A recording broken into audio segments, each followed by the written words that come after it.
Ang aklat ng Jonas ay isang nakakahamon na kwento tungkol sa isang propeta na nagrebelde at nagalit sa Diyos na minahal ang mga kaaway niya. Naiiba ang Jonas sa mga propeta sa lumang tipan.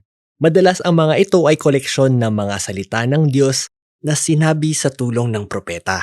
Pero iba ang librong ito kasi hindi ito nakatuon sa mga sinabi ng propeta. Mas tamang sabihin na ito ay kwento tungkol sa isang propeta, isang salbahe at pasaway na propeta. Isang beses lang nabanggit si Jonas sa lumang tipan. Ito ay sa panahon ng paghahari ni Jeroboam, isa sa pinakamasamang hari sa Israel. Nagsalita si Jonas ng pabor sa hari at sinabing mananalo siya sa isang labanan at mababawi ang teritoryo ng Israel sa hilaga. Sa puntong ito, mahalagang malaman na nagsalita din ang propetang si Amos laban kay Jeroboam. Sinabi niya na babalik rin ng Diyos ang pahayag ni Jonas. Matatalo si Jeroboam at mawawala ang mga teritoryo ng Israel dahil napakasama niya. Kaya bago pa magsimula ang kwento ni Jonas, maghihinala na tayo sa kanyang karakter. Maganda ang disenyo ng aklat ng Jonas. Mayroon itong mga tugmaan at magkakapares na salaysay. Mababasa sa Kabanata 1 at 3 kung paano nakaharap ni Jonas ang mga hindi Israelita. Una ang mga tauhan sa barko at pagkatapos ay ang mga taga Nineve, mga kaaway na talagang kinaiinisan ni Jonas. Ang bawat bahaging ito ay nagbibigay ng paghahambing sa pagiging makasarili ni Jonas at kababaang loob at pagsisisi ng mga taong hindi kilala ang Diyos. Makikita naman sa Kabanata 2 at 4 ang mga panalangin ni Jonas. Ang isa ay panalangin ng pagsisisi o parang ganon. At ang isa naman ay panalangin ng pagrereklamo sa Diyos dahil sa sobrang kabutihan. Ang masusing disenyo ng libro ay sinabayan ng natatanging paraan ng pagkukwento. Ang kwento ay puno ng mga karakter na karaniwan ang papel, pero ang kakaiba dito, ang mga kilos nila ay kabaligtaran ng inaasahan ng marami. Ang propeta, lingkod ng Diyos, ay nagre-rebelde at nagagalit sa sarili ng Diyos.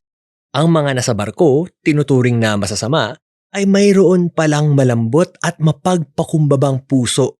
Lumapit sila sa Diyos ng may mababang loob. Ang hari ng pinakamakapangyarihan at marahas na imperyo sa mundo ay nagpakumbaba sa Diyos dahil sa sermon ni Jonas na may 5 salita lang. Pati ang mga baka ng hari ay nagsisirin. Sa panahon natin, mas tama na tawagin ang kwentong ito na satire. Mga kwento ito tungkol sa mga kilalang tao na inilagay sa mga pambihirang sitwasyon. Gumagamit ito ng mga nakakatawa at kabaligtaran na pangyayari para punahin ang mga mali at kalokohan ng tauhan sa kwento. Magsimula na tayo at tingnan ang koneksyon sa bawat bahagi ng kwento. Nagsimula ang kwento ng kausapin ng Diyos si Jonas. Inutusan niya ang propeta na magsalita laban sa kasamaan at pang-aabuso sa Nineve, ang pangunahing lungsod ng imperyo ng Assyria, mortal na kaaway ng Israel.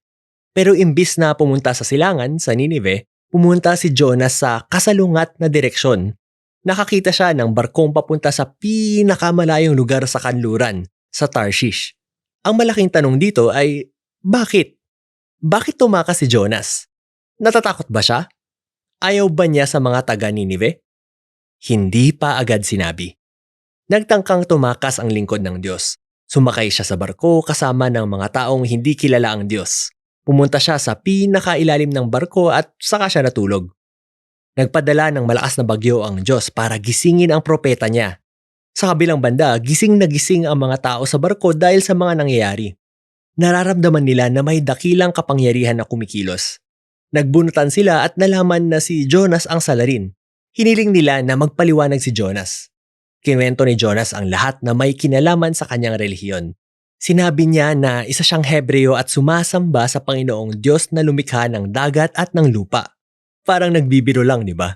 Paano siya makakatakas sa Diyos na lumikha ng langit at lupa sa pagsakay lang sa isang bangka?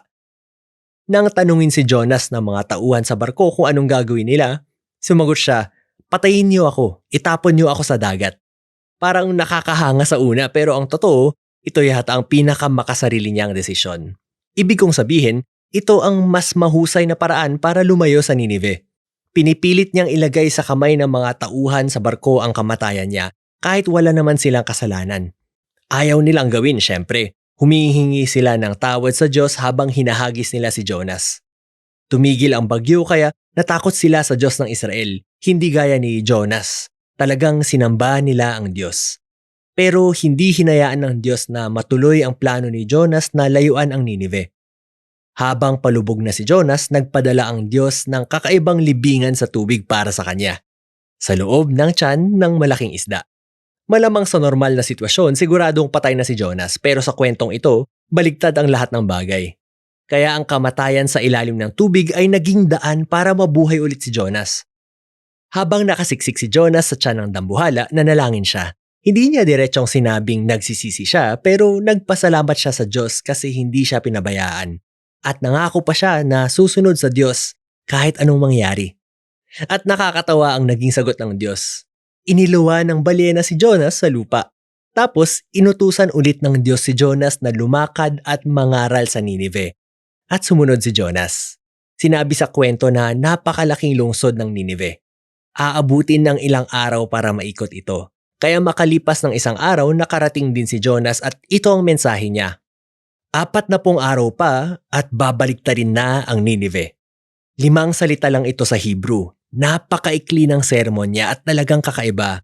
Ibig kong sabihin, mukhang may kulang. Hindi binanggit kung anong kasalanan ng mga taga Ninive o kung anong dapat nilang gawin o ang kanilang sagot.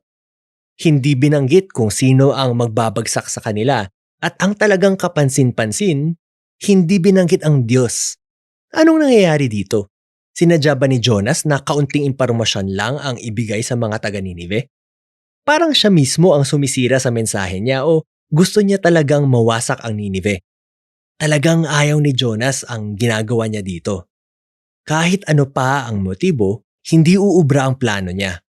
Pagkatapos niyang bigkasin ang 5 salitang sermon na ito, nagsisi agad at nagluksa ang hari ng Ninive at ang buong lungsod.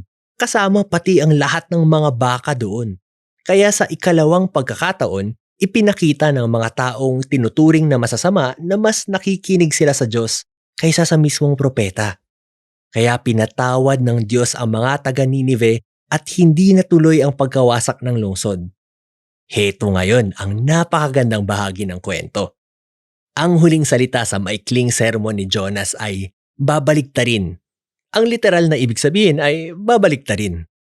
Pwedeng tumutukoy ito sa isang lungsod na bumagsak o nawasak tulad ng Sodoma at Gomora.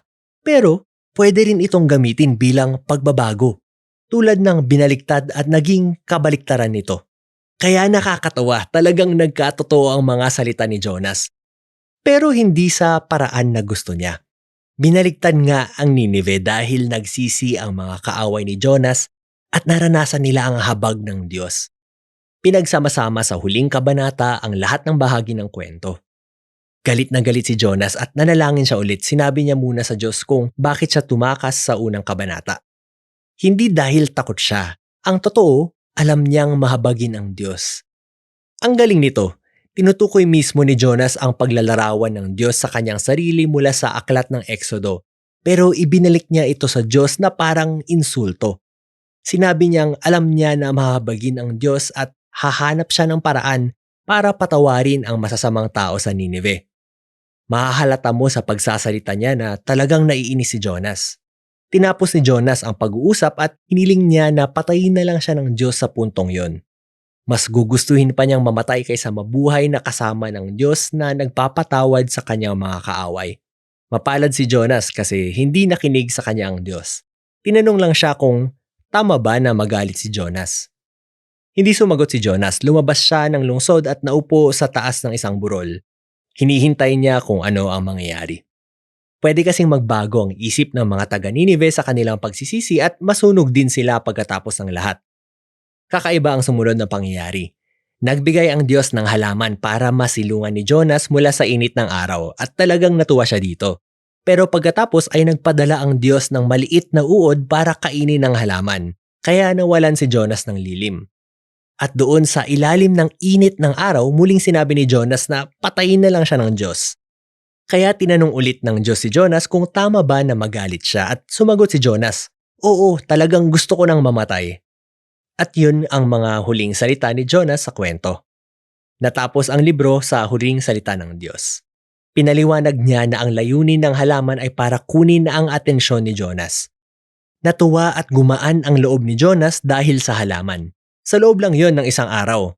Kaya tinanong ng Diyos si Jonas, hindi ba mas mahalaga ang mga tao kaysa halaman?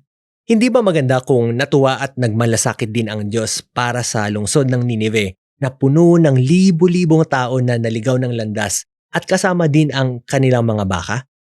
At dito natapos ang libro. Tinatanong ng Diyos si Jonas kung mabuti ba na mahabag din siya sa kanyang mga kaaway. At ano ang sagot ni Jonas? Hindi sinabi sa kwento kasi hindi yon ang punto. Ang punto ng libro ay pag-isipin ka at sa katunayan ang mga katanungan ng Diyos dito ay para din sa'yo bilang mambabasa. Ayos lang ba sa iyo ang katotohanan na mahal ng Diyos ang kaaway mo? Kaya parang humaharap sa salamin ang bawat nagbabasa sa librong ito. Makikita natin mabuti kay Jonas ang pinakapangit na ugali natin. Kaya dapat tayo magpakababa at magpasalamat sa Diyos kasi minamahal niya ang kanyang mga kaaway at nagpapasensya siya sa mga Jonas sa buhay natin. Kaya ang kakaibang kwentong ito ay nagiging mensahe ng magandang balita tungkol sa malawak na habag ng Diyos at hinahamon tayo nito na baguhin ang ating kalooban. At yan ang aklat ng Jonas.